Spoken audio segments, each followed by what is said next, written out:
Let's just scratch all that because that's crap. Hey guys, welcome back to Bullhornbeach. Check it out.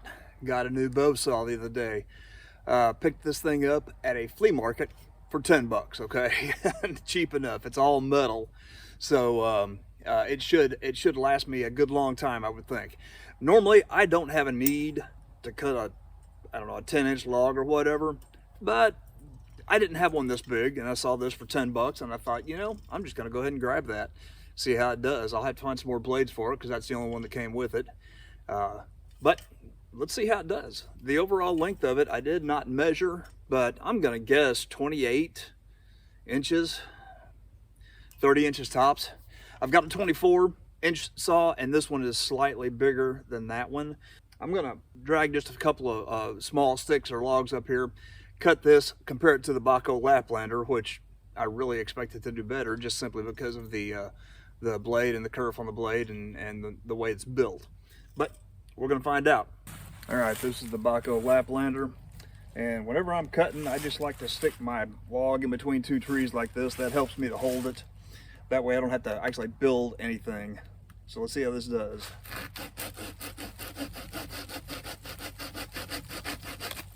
About 12 cuts.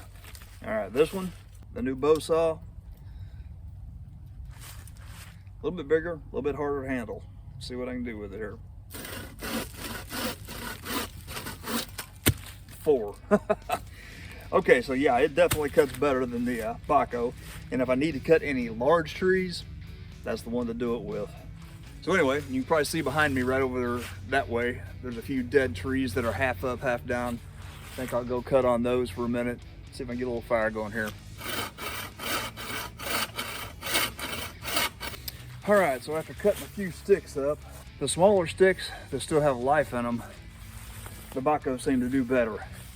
The bigger one, I had my stick here between my trees that I use as a wedge, and the larger one, the stick just kept flopping in the trees like this because it grabbed the stick so heavily.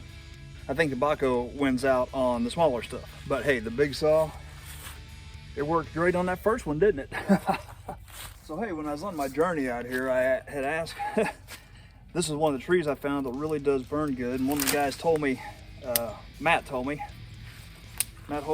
said that is an Asian honeysuckle. Very evasive, go ahead and burn them up. So I went over, I found one, I broke some limbs off of it. Yeah, I'm gonna have to do this again because it ain't going.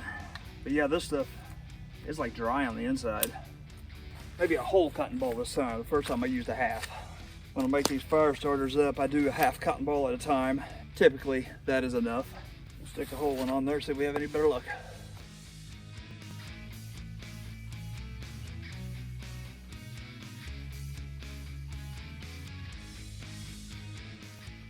All right, guys, we got a bit of a fire going.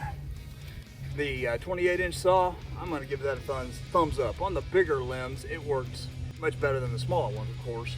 What I had an issue with the first time was when I put the stick between the trees to wedge it in there to hold it still, the other end of the stick was too long and it just kept moving around like that. But overall, I think I'm going to like it, especially being solid metal construction. It won't break as easy. My 24-inch has a plastic handguard on it, which would be easy to break. So for the small sticks, I'll probably just stick with the Baco. Larger ones, we're gonna go with that new bow saw. Thanks guys for watching here at Bullhornbeach again. If you haven't subscribed yet, go ahead and hit that button down there. I'd appreciate it. Until next time guys, get out of the woods.